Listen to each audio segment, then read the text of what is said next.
Six Nations final game of the weekend, folks. Ireland and England from Dublin, and it's Ireland who get the win. It is a bonus point win in the end. A big second half from the Irish lads took it away from England, who were good in the first half and led for large periods of the game. Not all doom and gloom for England, because despite not their best second half, they still managed to end the game well. A couple of late tries sees them walk away with a losing bonus point. We'll go through some of the key events and the stats. You guys can let us know your thoughts on this one before I go get myself some breakfast, as the sun is now well and truly up here in NZ. I was wondering if we were going to get singing all throughout this game, because the anthems were different. They employed some singer who gave a different kind of rendition from what I'm used to hearing of some of the Irish songs, and he kept on singing for bloody ages right up until kickoff, but he did stop. But that was different. And what was also different was seeing Ireland seemingly a little bit taken aback at the start of the game. Ireland in Dublin, it's usually such a fortress, but it was England who started really sharp. You had Marcus Smith with a big line break early. They were looking to attack with width. It was pleasing. Mack Hansen going off for Ireland didn't help things as well. It meant Ringrose, for a time, had to shift out onto the right wing, although Hansen thankfully did manage to come back on. But yeah, all that possession and territory for England early eventually paid off.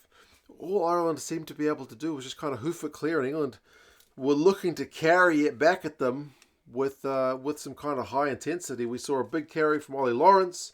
You saw Slade put in a grubber kick for Caden Murley on his debut, which was a bit of a mixed bag. Like, to score on your debut is pretty good, but geez, he had some howlers later on in this game. Second half, not his best, but he gets the first try of the game. 7 points to 0. What a cracking start from England. You kind of wondering if there's going to be a little bit of, just like a bit of disjointedness from Ireland with Andy Farrell away.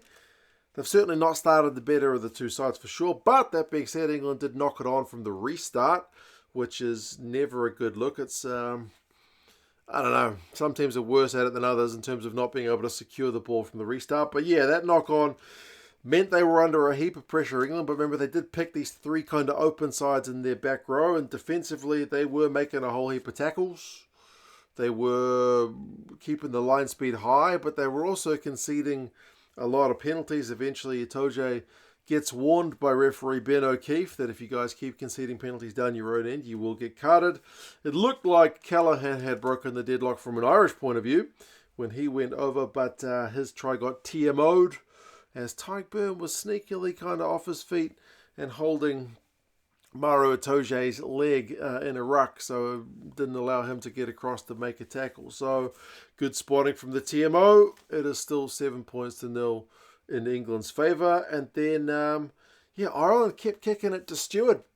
And he was clearly under instructions just to run it back with high intensity. I was pretty pleased for Stewart at how his game was going, right up until Gibson-Park stepped him later on. But he was chewing through the metres. I love seeing it when teams have got a direction just to not faff about on kick return. Just run it straight back. Like Freddie Stewart, he's good at running in a big old straight line. He was doing it really well. And he also was competing for high balls. He beat Hugo Keenan to a high ball, which is, again, part of the reason if you're going to select Freddie Stewart, you might as well use him to contest some high balls. He did. But that man, Tadhg Beirne, he gave away a penalty earlier. He won one at the breakdown as England were on attack. So, yeah, from penalty to line out, Hansen in a bit of space, Doris with some big carry, and then Marcus Smith going offside means England do get that yellow card, which Ben O'Keefe had kind of warned them about. So, from defence into attack and then to a man advantage for Ireland. What can they do with the man advantage? Well, not a lot.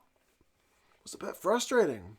Good from England. I mean, Tom Curry won a penalty at the breakdown. Bundee knocked it on attack. England did go offside. The Irish went for touch. They mauled it and then ended up knocking it on. So there wasn't much going on during that yellow card period, which is pleasing for England, keeping things relatively quiet. If you can get through unscathed, that'd be perfect. But just as the yellow card is almost up, you get a bit of individual brilliance. James Lowe just rode the tackle of Alex Mitchell and eventually just kind of slipped him off.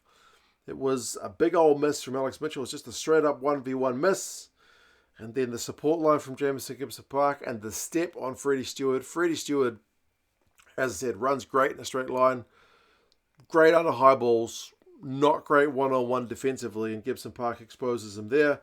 But, I mean, that one's more about Mitchell, I think, than Stewart. But you would have liked your fullback to make the supporting tackle. But, yeah, try time Ireland. It is 7 points to 5 with the missed conversion from Prendergast. But then, one last penalty conceded at the breakdown from Ireland after a Beirne line break. Nice pass from Marcus Smith to set up the line break.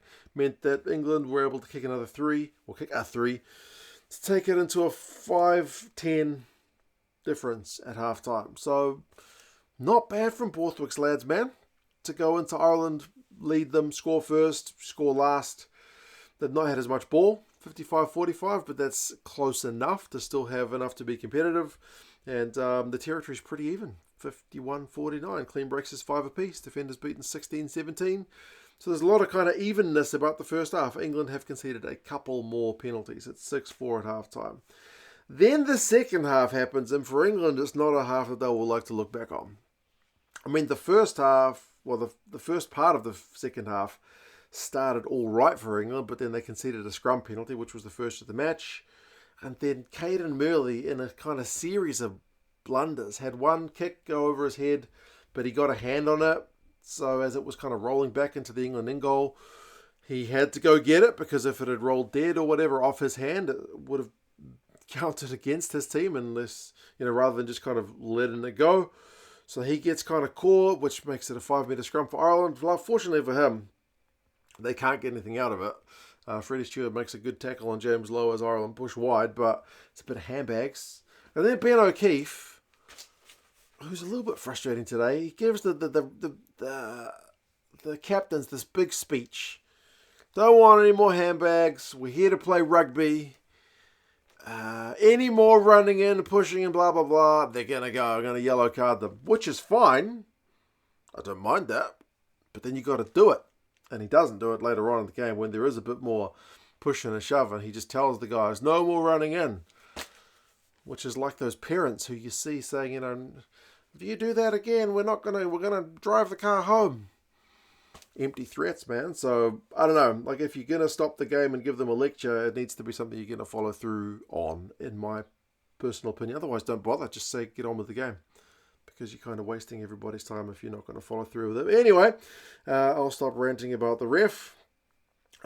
We did finally see Ireland really kick it up a gear. England was struggling for territory. It was kind of reverse of what we've seen in the first half. And then we finally saw them eventually pay it off. And it's a nice bit of individual brilliance. It's Prendergast shifting it left to Archie. Archie one-on-one against Marcus Smith is only going to go one way. Smith can't make the tackle, and then Archie drags 2 or 3 English guys over the line with him. 10 points apiece with the misconversion. Then you get a bizarre... I hate going on about referees. It's not my bag, but on 54 minutes, Ireland are able to take the lead with a penalty because of a push at line-out time. It's Irish throw. Apparently, Tadhg pushes one of the Irish guys at line-out.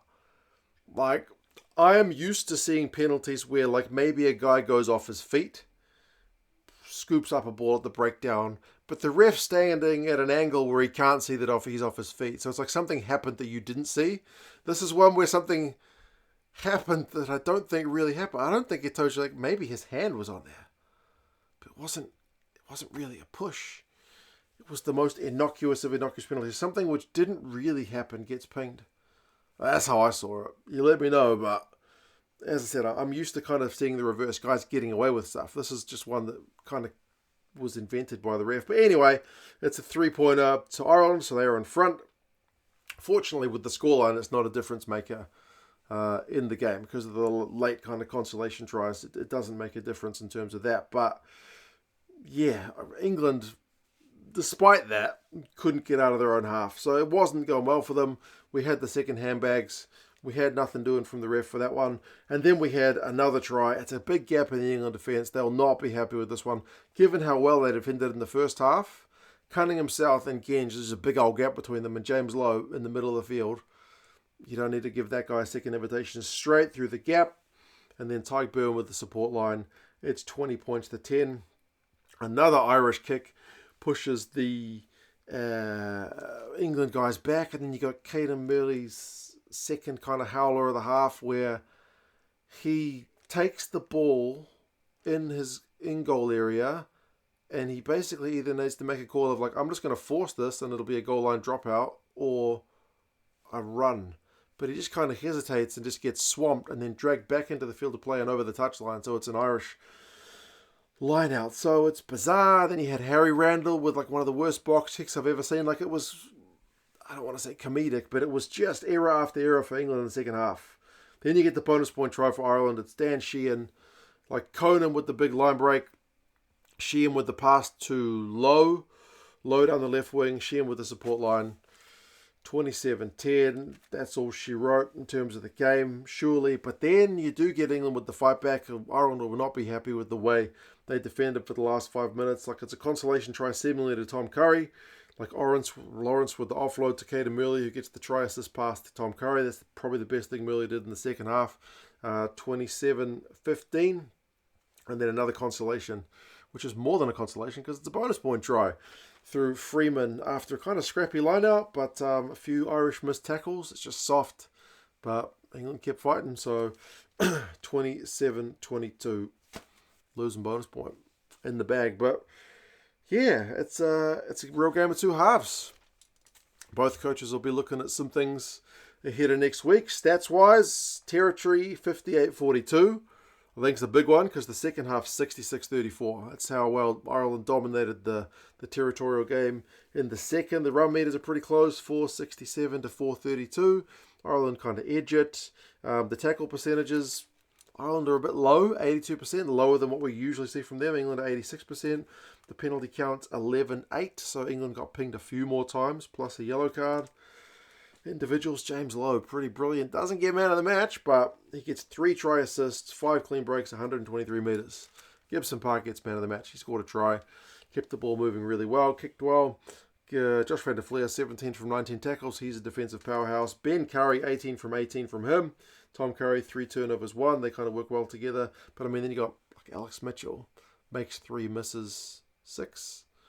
Not great tackle percentage from him. Lawrence beats 5 defenders, but yeah, sets up next week really well because England showed partly what they can do if they can do it for 80 minutes. If they can do it for 80 minutes at home against France at Twickenham, there'll be a chance, but France will be probably favourites going into that one, you would imagine. And then Ireland away to Scotland, a team who they usually are pretty comfortable against in recent years, but it's away from home. And, yeah, the Scots will be looking at some things that happened in this game and thinking they are also a chance. But you guys let us know your thoughts. I'm off to have a wee rest. It's been a long morning, getting up at 3 for the first game. But, yeah, 2 pretty good games today. Subscribe to the channel if you wouldn't mind. Do us that favour. Take care, and I'll talk to you guys again soon. See you later.